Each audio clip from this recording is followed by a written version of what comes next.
So welcome to this morning's Build It session. This is Fyodor, who really doesn't need any introduction. I'm going to talk to you about Nmap, voted a few years ago one of the top network security tools. So I'll get out of the way.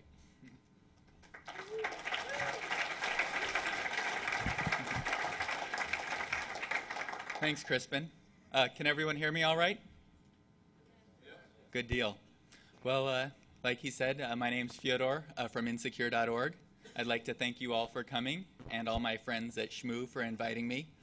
I'm a big supporter of sort of community hacker cons. I think they allow a lot of the people, like the hobbyists and amateur researchers, who may have a passion for the technology, but maybe not the corporate backing to spend thousands of dollars on a ticket to attend.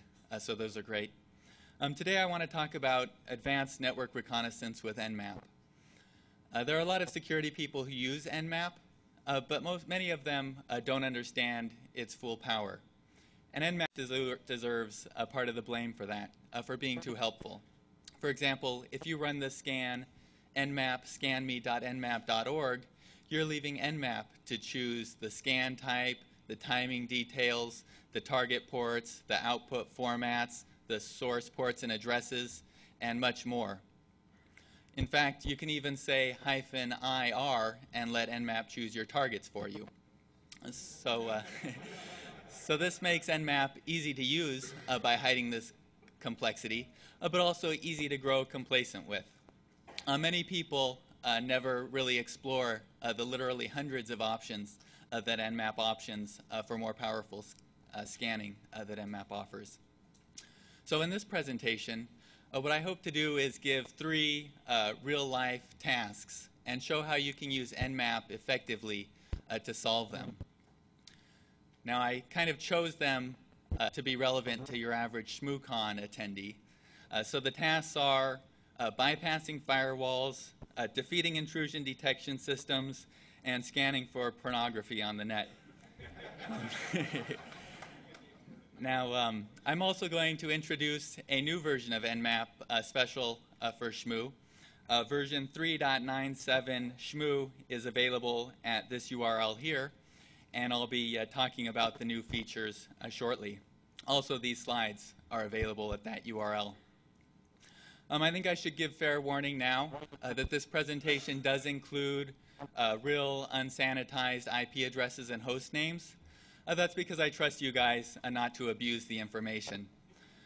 Also, if there are any black hats in the room, I'm sorry, but I'm going to have to ask you to either leave now or when the IP addresses come on the screen, just cover your eyes if you would. Before I begin, it would help to get an idea of how much introductory Nmap material I need to cover. Could I get a show of hands from anyone who's ever used Nmap? Okay, I guess we'll skip Nmap for Dummies then and move directly to our first mission, which is also the easiest. And it's to penetrate SCO's firewall to discern all of the open TCP ports on docserve.caldera.com. Now, I felt kind of bad about picking on SCO here, because at one time they sort of seemed like a threat to free software with all their Linux lawsuits and so forth, but now they've sort of devolved into a rather pathetic joke. And so I feel like I'm kind of beating a dead horse. But it's a very fun horse to beat, and so I thought I'd give it a try. You guys all probably know that Caldera changed their name to SCO way back when, but apparently changing name server names hasn't happened yet. So let's see what we can figure out about this document server that they've got. We want to find all the open ports. And when you want to find all the open ports, the first thing you usually do is a SYN scan. That's Nmap's default for good reason, because it's usually the most effective. So we say Nmap, do a SYN scan, use aggressive timing options, and you give the host name. And it chugs away for a little while. And it gives us 3 ports. 80 is open, 57 is open, and 113 is closed. Well, we have some open ports, but are we done yet? I'm afraid not, because if we look up above that, it says the 1,669 ports scanned but not shown below are in the default state of filtered.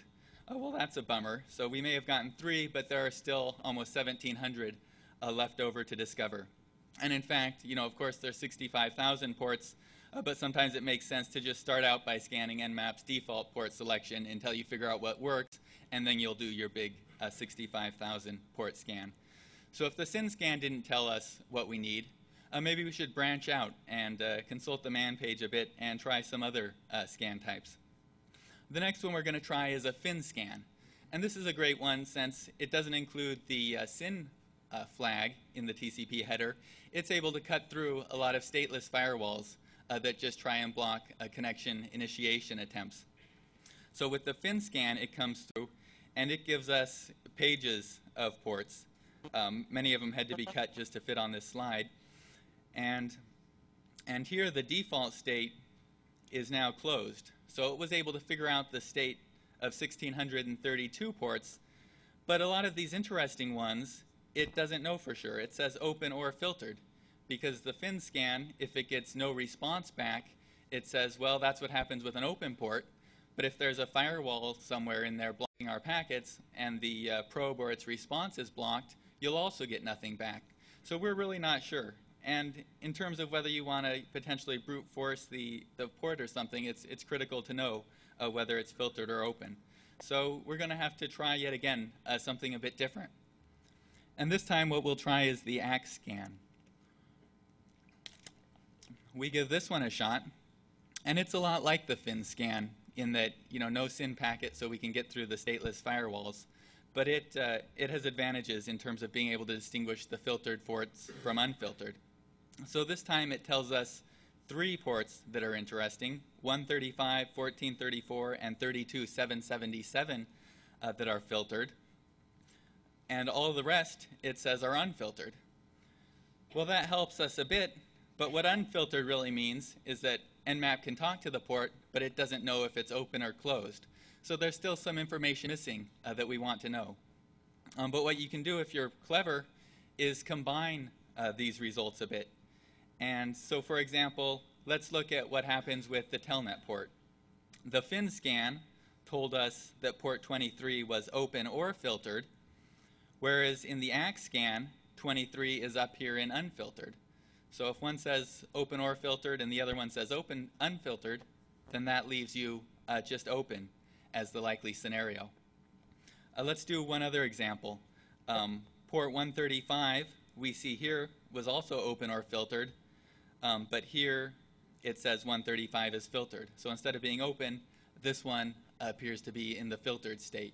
So sort of by combining the results of several scans, you can often divine the more detailed information you're looking for. So in this case, what looks to be the case is that out of all the 30-some odd ports that are shown here, all of them are actually open except for these 3 filtered ones. So that's quite a bonanza when you're doing a port scan, because surely with all these open ports, you can find one that's exploitable. But, so now we think we have our answer. But you can never be so sure. If I've learned one thing from, writing Nmap, it's that the networks can be tricky and unpredictable, and you never really know for positive what's going on. So it's always best, if you can, to try and figure out what you want another way and compare your results and make sure that everything matches up as you expect. So we're going to try yet another scan, and that's called the window scan. And it's exactly the same as the ACK scan in that it sends an ACK packet and it gets a reset back whether the port is open or closed, but it takes note of one subtle extra detail, that the resets many hosts send back, if it's from a closed port, they'll send a TCP window header value of 0, but for an open port, they'll send the same window size that they would have sent if it was a SYN ACK, and you had sent a SYN packet. And so by looking at those packets carefully, Nmap's actually able to divine which of these ports are open and which ones are filtered, and all the rest are in the state closed. And so this actually matches up perfectly with what we were expecting from our previous scan, in that the vast majority are open, way more than there should be, and then there are 3 of them that are filtered. And in this case, you see I added -p- to say truly scan every single port. So with that, I think we've accomplished our mission of finding the open ports on this server, and that lets us go on to our next mission, which is to sneak past all of the Nmap-related Snort IDS rules. Now, before people start throwing shmoo balls at me, let me say that Snort is a great IDS, and I like it, and it's a fellow open source tool. So I'm actually using it as an example, for that reason, to show, if it's so easy to get past even a good IDS, the rest of them are a piece of cake too. And because the reality is, IDSs do, a lot of good things for you, but a skillful and a dedicated attacker is generally not going to have much trouble getting past them, no matter what you're running. The good news is that most of your attackers aren't actually skillful and careful, so they can still be pretty useful. Let's start with the Nmap-specific Snort rules. So I went to SourceFire's website on Thursday to grab their latest rules and see what I could get. And it gave me a bunch of grief about required registration, blah, blah, blah. And I was kind of grumbling and tried to register the name registration sucks. And it was like, I'm sorry, someone's already taken that. But eventually, I managed to download the goods and uncompress them. And I did a grep in the rules directory for all of the alerts that contain the string nmap. Now, I don't know if you guys in the back can even read this text, but I'll try and go over it, what each one does and how you would bypass it. The first one is an ICMP rule that says if the type is 8, an ICMP echo request or ping packet, and the data size is 0, then send an alert, ICMP ping nmap. And true, that's the default. Nmap doesn't send any data by default because it's more efficient to just send the bare header. But if you are worried about this sort of rule, you just add the -- data length option with like 64, and then it'll look like any other ping packet and not flag. Then we'll take the next one, which is a TCP alert with the flags fin, push, and urge, and it says, hey, nmap Christmas scan alert, alert. But really, you can use the nmap -- scan flags option and give it the argument fin urge, omit the push. The scan will work exactly the same in almost every case, but you'll avoid the rule. The next one is a web attacks rule. It says if I see communication to a web server and it contains nmap space, then probably someone's hacked the CGI and is trying to use it to run nmap. Now, that doesn't even involve, most people who are doing their normal nmap scanning. But if you did want to defeat that rule, rename nmap, or if it's already on the machine and you can't rename it, you can obviously execute commands in this case. So you could use variables or whatever you'd like to mask the actual name so that it doesn't contain those exact 5 characters in a row.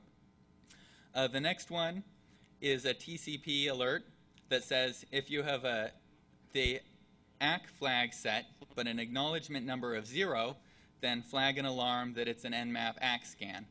And that actually was a bug. Nmap would send that sort of strange packet back in like 1999. But if you have a modern version of nmap, that's not going to be a problem. And the Snort people finally recognized that, and in 2.4 they moved it to the deleted rules. So no one's going to have that enabled anyway.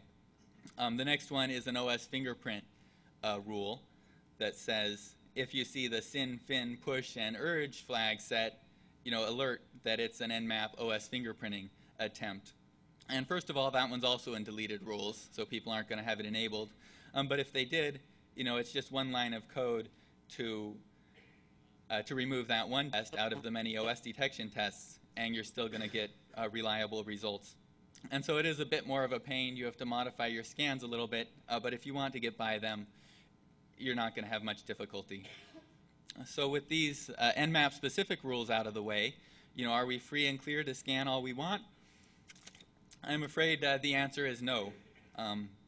Snort, like most intrusion detection systems, also has a threshold-based system to say, hey, if you see a lot of packets that just might be probe packets in a short time, flag an alert because someone may be doing a suspicious activity. And so let's look at, Snort has had a lot of different generations of port scan detectors. I'm going to look at flow port scan, which is an interesting one from Snort 2.2, and show how that works. The first mode it has is called fixed window detection. And so I grep the snort.conf, and it says if you see 15 packets in 15 seconds, then flag an alert that there's a potential port scan. And yeah, this is just the defaults, but the reality is that almost everyone just has the defaults, and if they change it, it's because they're getting false positives, and they're actually going to raise the thresholds to make it more easy to slip by. So if you can get the defaults, you're usually fine. And to defeat this type of rule, it doesn't take some crazy overlapping IP fragmentation attack combined with TCP segmentation things. It's just, don't send 15 packets in 15 seconds. Send 14 every 15 seconds. And yeah, that slows you down a little bit, but there's still like, 30,000 seconds while you sleep. That can allow you to scan many tens of thousands of ports overnight. You don't have to sit there and watch it. Just be a little bit patient. And Nmap actually offers several options to affect that, such as -- scan delay. It says insert a delay between each packet that Nmap sends. And you also have to remember that this rule is for all protected machines on the IDS. And so you don't want to be scanning a bunch of hosts in parallel, or you'll exceed this number. So you would also want to say --max_host group 1 to say only scan one host in a time. And so remember, while you can do maybe 30,000 port probes in your sleep, if even that's not enough, this is by source IP address. So instead of 1 per second, if you have a class C, suddenly you can scan 250 ports per second, and then you can cut through even a very large network very quickly without breaching the threshold. This is just a simple script that anyone could write in 3 minutes that sort of shows an example of how to do this. And it's on the slides if you want to download them and check it out. But unfortunately for port scanning enthusiasts, fixed window is not the only the port scan threshold system that Snort has. It's definitely a multi-headed pig of some sort, in that it also has a sliding window support.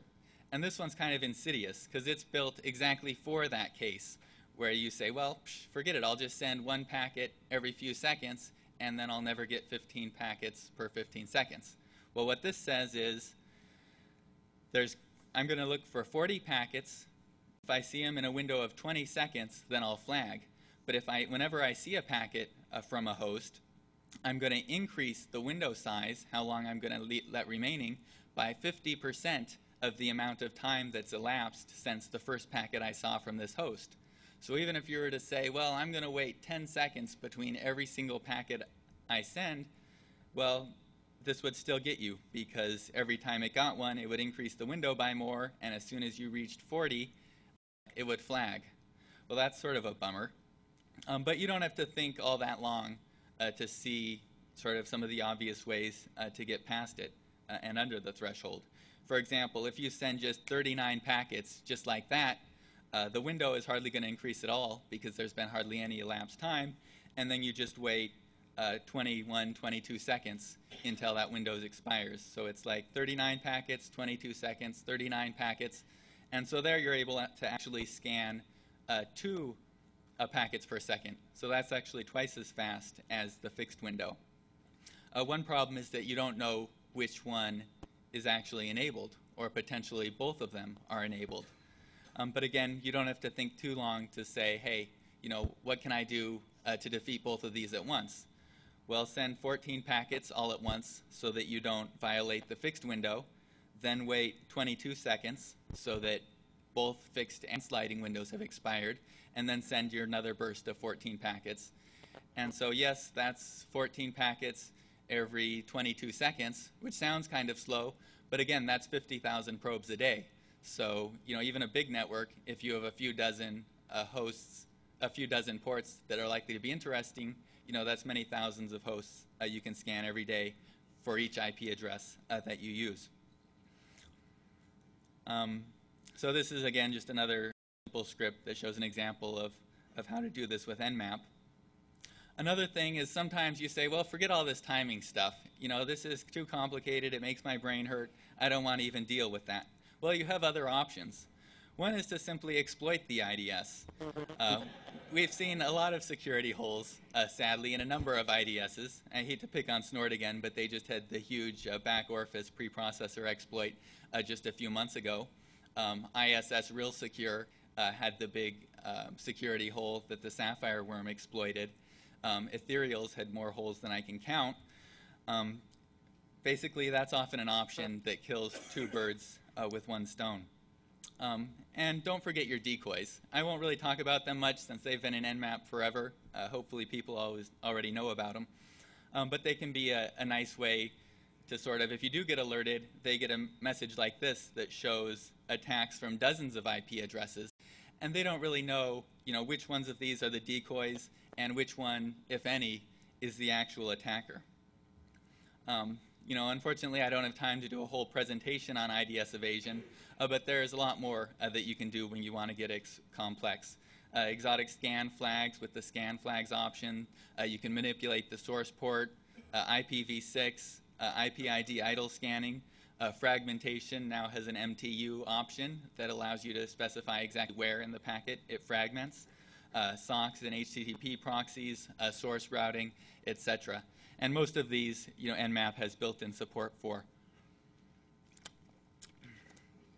And while you're doing this, I think it's important to have some fun with it.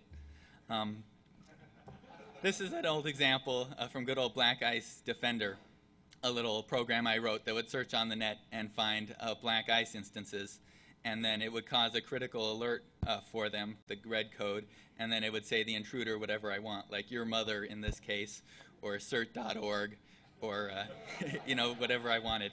Because I really think a lot of sort of network security administrators are kind of bored with their day-to-day, watching the network and nothing exciting happening.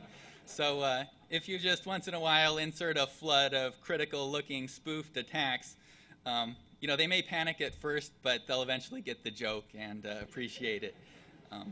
Or maybe not.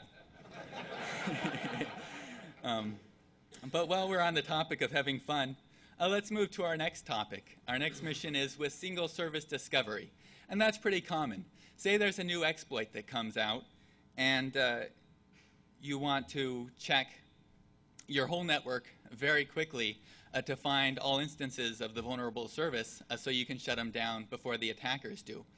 Or say there's a new worm that like my Doom, that leaves a back door on the ports, leaves an open port listening. You want to scan and find this before it spreads too far so you can quarantine those systems. Or maybe you're doing forensics and you find that the attacker who got in left a back door on a certain port. Immediately what you want to do is scan all your machines for that and see if he's gotten into any more machines that you didn't realize. So for this example, we're going to use a sort of less common mission, but one that emphasizes the right points. So the idea is to locate web servers on the Playboy.com network that offer free images. I've had this problem where sort of the main web page requires a credit card number, but I'm kind of a cheapskate. So I was like, if you scan maybe their corporate network, maybe they've got like staging servers, development servers that may have free images hosting that you can download for free. So how are you going to do this? Well, the first step is to figure out what network you want to scan. And I won't bore you with who is, because you all know how to do that. We do a NetBlock search for Playboy, and they have a lot of net ranges. But I'm going to pick 216.163.128.0/20 as an example. And so most of you probably hear /20 and think 4,096 IP addresses. And that's what we're going to scan. So first we're going to do sort of the initial try. We say nmap, do P0, because by default nmap does two pings, ICMP and an ACK message. And so the two pings it would send to figure out if the host is up would actually potentially take longer than just scanning for the one port. And so we say don't worry about pinging, just scan port 80, save the results to a file we can grep for to find the web servers, and we give it the URL. Nmap chugs along and scans all 4,096 IP addresses, and it gives us the answer, but it takes 1,236 seconds. That's more than 20 minutes. I'm probably not even going to be interested in the images in 20 minutes. So So how can we improve that? One way you can improve it is to give Nmap little hints that you can use to help it along. Because Nmap doesn't know as much as you do, about the network potentially. It tries to do a good job of detecting, network round trip times, packet loss, and optimizing accordingly. But when you're scanning a network that's heavily filtered like this one, it's often hard for Nmap to even get enough responses to base its statistics on. So one way you can help it out is try and figure out some timing information on your own and feed those hints to Nmap. So how do we do that? Let's find a couple hosts on the network real quick and just sort of ping them to figure out how long they take, their round trip times and such. So first I try the main web server, and it gives an IP address that's not in our range. Well, we want representative IPs. So I use the host command to look at their mail servers, and it has two of them that are both in the 216.163 block that we're looking at. Normally, I might just use one representative host for this initial testing, but here I said, wait a minute. They're far apart on the network, and the names imply that one of them's in Los Angeles and one of them's in Chicago. And we want to give Nmap a good timing estimate that reflects a worst-case scenario. So we should try them both since they're far away. How do we do that? Well, let's just ping them. So I ping both of them, 5 packets each, and both ping returns 5 packets transmitted, 0 received, 100% packet loss. Well, that's a bummer. They're blocking our pings. But how can we contact them? Well, they're mail servers, so they've got to have port 25 open. So I use one of my favorite tools, hping, and I say send a SYN packet to port 25 on each of these hosts and report back. And here it does get TCP responses. And are we interested in the minimum time or the average time? No, it's really the maximum time that we want to know, because again, we still want to be a bit conservative. So the Chicago one takes 61.8 milliseconds, and LA takes 16, which is not surprising because I was scanning from California. So we'll take the 61 milliseconds and we'll say, well, things might slow down when there's a big scan in progress. The machines might be busier. And so we'll be a little on the safe side, and we'll say set the maximum for Nmap as 200 milliseconds, a little more than triple what we saw. And so we say Nmap hyphen do aggressive timing with T4, set the maximum timeout to 200 milliseconds, and set the initial timeout to 150 milliseconds. And yes, it's more than 62, but it's important to err on the side of a little bit big, because if you time out before the packets are received, it can make your Nmap scan longer, because Nmap will be retransmitting needlessly. Another thing that's helpful is to tell Nmap to scan a bunch of hosts at once so it can do so more efficiently. And since there's only one port on each host being scanned, we want a huge group. So we tell Nmap scan 512 hosts at once. So it'll knock this out in eight individual groups. Again, the rest of the options are basically the same. So we run it this time with Nmap 3.81, and it takes 868 seconds. So yeah, that's a bit better. It's 15 minutes instead of 20. But I think we can still improve on that. And how do we do that? We run it with 3.97 Shmoo, which does it in 289.6 seconds. So now we're under 5 minutes, which is about as long as I last. And so the question is, why is this one so much faster? And there are several reasons. One is that, why did this take so long? I looked into why it was taking so long, and the answer turned out to be DNS resolution. When you say -P0, that says, yeah, don't ping, but that means just treat Nmap, treat the host as up, and port scan them and so forth, which also includes DNS reverse resolution. And so for each of those 4,000 IPs, Nmap is looking up their DNS names, which is actually taking a lot longer than the port scan. With 3.97 Shmoo, one of the nice new features is parallel asynchronous DNS requests. So instead of using the system get name info call over and over 4,000 times, one for each host, Nmap now is able to do a whole bunch of hosts in parallel with its own system, which is a lot faster. Another nice thing is -- max retries. By default, if Nmap doesn't get a response, it's most likely that the port is filtered and a firewall is blocking the probe or the response, or the host is down or something like that. But it's possible, networks aren't always so reliable. It's possible that the packet was just dropped. So to be on the safe side, Nmap will retransmit at least once, and if it's detecting dropped packets on the network, it'll often retransmit multiple times because the network doesn't seem reliable. And in a pen test, you certainly want this, because you don't want to take any chance of missing, an important port that could be exploitable. But for this sort of a mission, speed is more of the essence than reliability. So we do maxed retries 0. But really, under 5 minutes is good. But do we even need that DNS information at all? We just want to find web servers, and we can then just go to the IP address or just potentially look up those web servers where the port is open. So add the -n option to disable DNS, and now it does the scan in 46 seconds. So hopefully this will kind of demonstrate why it's good to actually read the Nmap man page. A scan that took 20 minutes before, is now down to 46 seconds, thanks to, using the options to speed it up, giving it hints about network timing, understanding what it's doing so that you can disable the parts that you don't really need. But enough of this timing stuff. Let's actually get to the results, shall we? We found a lot of web servers up here. And so I was like, all right, with this many, there's got to be some good ones. So, of course, I open up Firefox.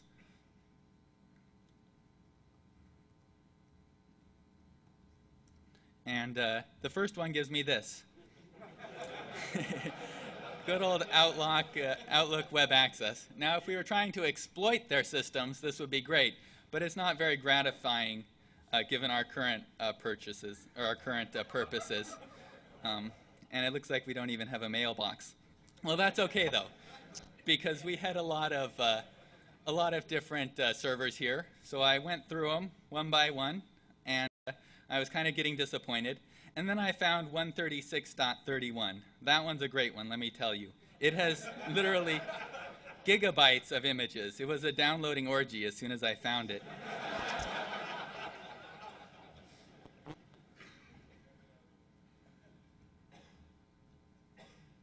Is it 61 or 31? I don't.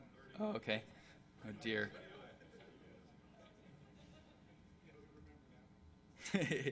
Yes. So it's got Fedora core ISO images here. We've got FreeBSD, a big directory full of images right here. And for people who's are a little kinkier, we've got CPAN.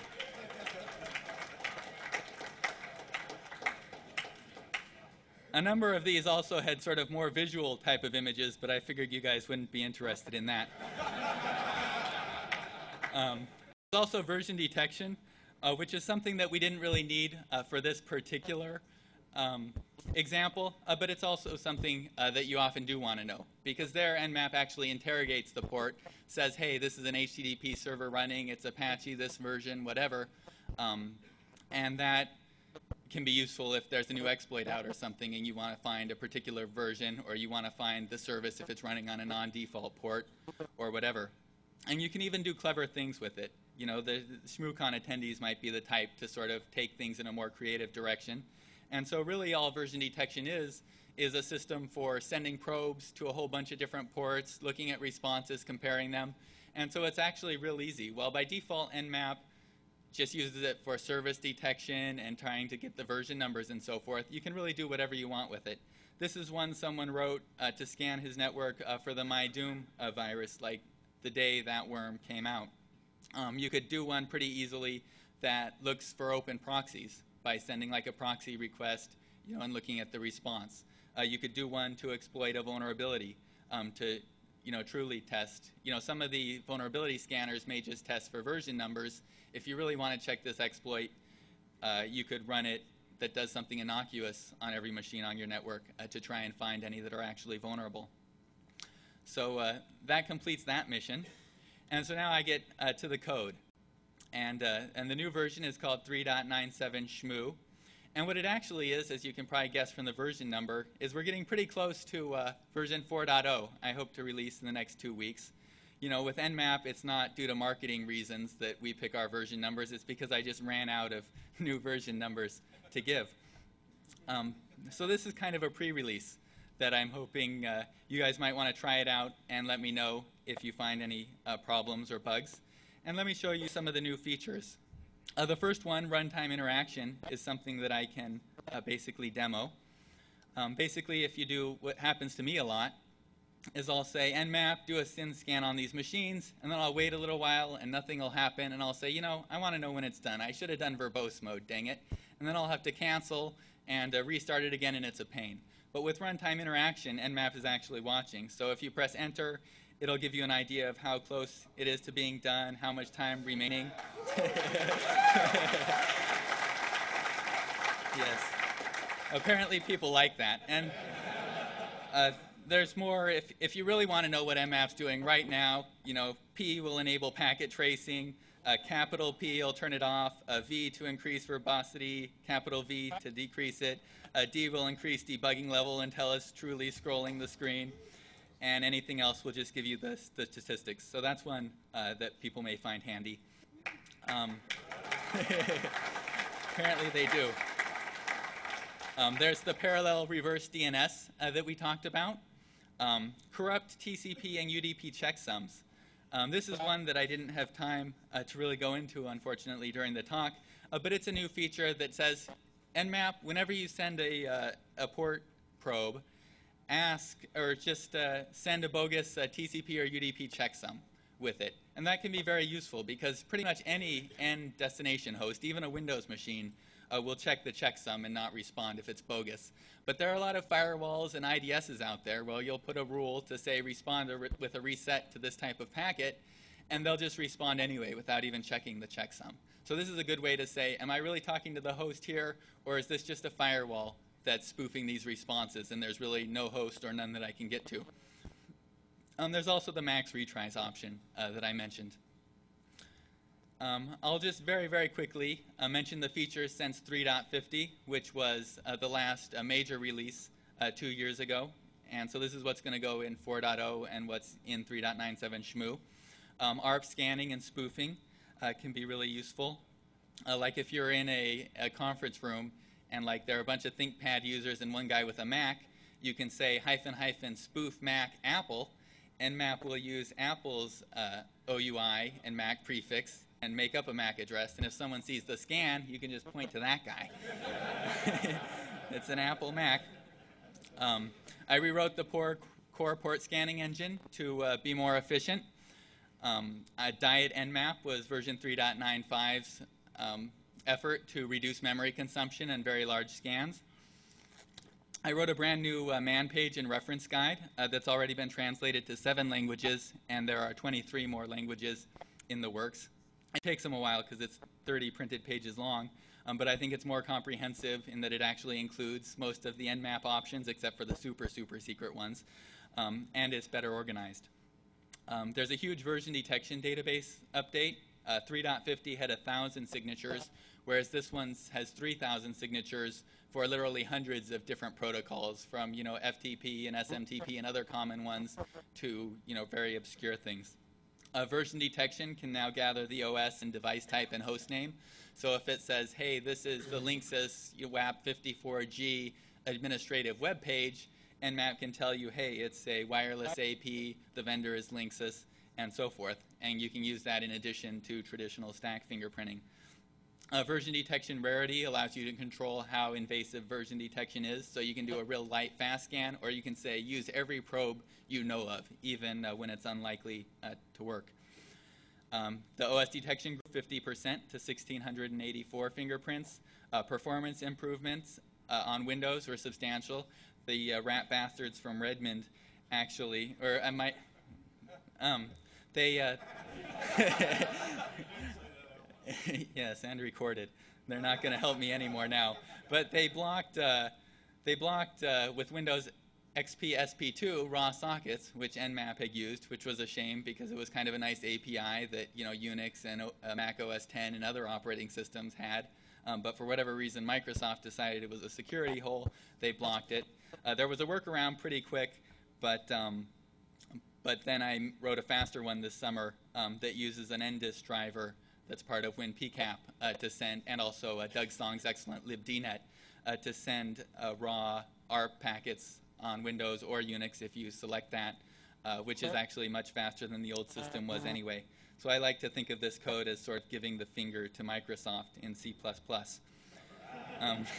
It now does MAC address printing, so if it detects that you're on a local network, it'll tell you that, hey, this is a Linksys device, or this is a Cisco, owns the MAC address prefix. It's got leet ASCII art in the configurator, so when you do /configure, it gives you cool ASCII art like AMAP and its other competitors. It now has an XSL style sheet that lets you take the XML output and convert that to HTML. There's the open or filtered and closed or filtered states, which make things a lot easier for people to understand what's really going on. There's the completion time estimates if you're in verbose mode, and of course the interactive ones now as well. And then Nmap.FE has finally reached the sort of 21st century and been ported to GTK2. So those are kind of the new features. I do have another thing I wanted to talk about very briefly because I'm almost out of time. And that's, I won't mention any names, but a certain other vulnerability scanner, popular vendor, has decided to close source their software for various reasons. And one of the big reasons that they stated was that open source users hadn't been contributing much to their engine anyway, so why bother keep it open source? And so I was a little concerned about that thought. So I sort of took a look at Nmap and made a list, who's been contributing to Nmap. There's been Andy Ludomirsky has done great stuff with the Windows work. Doug Hoyt and Martin Maychok has done great service detection work. Mad Hat here has done also a lot of great patches to Nmap. And so I started to make my list, and I really realized, there really is a major problem. How am I going to fit them all on one slide? And so I'm happy.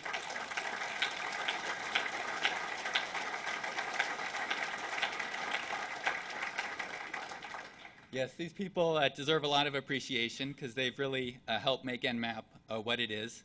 And I'm gratified that they've continued to help out and bring new things to Nmap. It wouldn't be what it is without them. And so, when you try the Nmap 4.0 or 3.97, it's thanks in a large part to their work.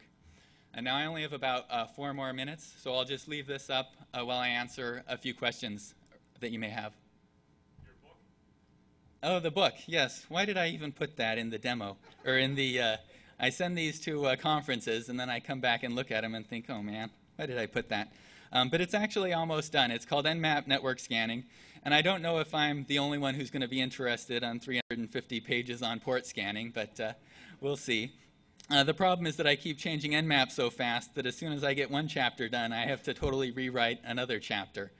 But hopefully, I'll finish the last chapter remaining soon and then get that all published. Okay, so my question is, I've been reading on some interesting boards that the version scanning, since you're opening the format a little bit, could be used to massively distribute an exploit. Because you could scan across a whole bunch of IPs and do the version scan and pass the exploit as part of it. Have you thought about that, considered it? That's definitely a possibility. And for your own networks, you can sort of use that in a good way, because that's truly the best way to test. Well, it's one of the good ways to test whether you're affected, is to just try the exploit against a wide range of your network. And so hopefully people will take that in the positive direction and say, hey, here's a simple rule I can put in my Nmap configuration so that it can actually look for that vulnerability. As far as the service identification goes, does it go, say, for a web server or a FTP server, does it go by the banner, or does it actually, test it a little bit? Yeah, that's an interesting question. There are a lot of good, like HTTP fingerprint and other tools that out there for sort of checking services in novel ways, a bunch of different tests to try and divine what's really running. For Nmap, mostly, if it gets a banner, it usually uses that it'll use version detection probes if the service supports one, or if not, it'll try and deduce things based on error messages and so forth. But it doesn't go in a huge amount of depth for a couple reasons. One, it's a huge database with 3,000 signatures. Another is that sort of if I put some cool super secret hack in there to deduce a certain version number, the next day someone will have a patch to that service that fakes it out. So to some degree, it's more effective to use sort of the smaller tools, more obscure tools, if you want to do really, really deep testing and you think that they're spoofing you. But this tells you what the service appears to be. But like anything you get back from Nmap, for the most part, it's coming from the remote host. And so you should always take it with a grain of salt and maybe try that exploit anyway. But if you're scanning your own network, hopefully you know what you're actually running, or you have bigger problems. I'll take one more question. Extensions to your V6 scanning.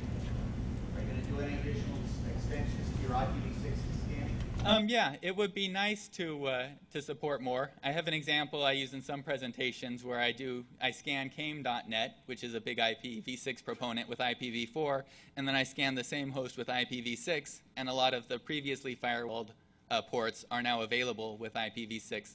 So it's definitely powerful, and as soon as I see sort of more support and usage of IPv6, it's definitely something that I would like to extend when the demand warrants it. But for now, I try and make sure that Nmap works for the basic stuff. So you can do a TCP connect scan with IPv6, version detection works with IPv6, host enumeration works on IPv6. But for like IP ID scanning and some of the scans, they're not supported yet. But I definitely will when we see more usage of the protocol. All right, thank you very much.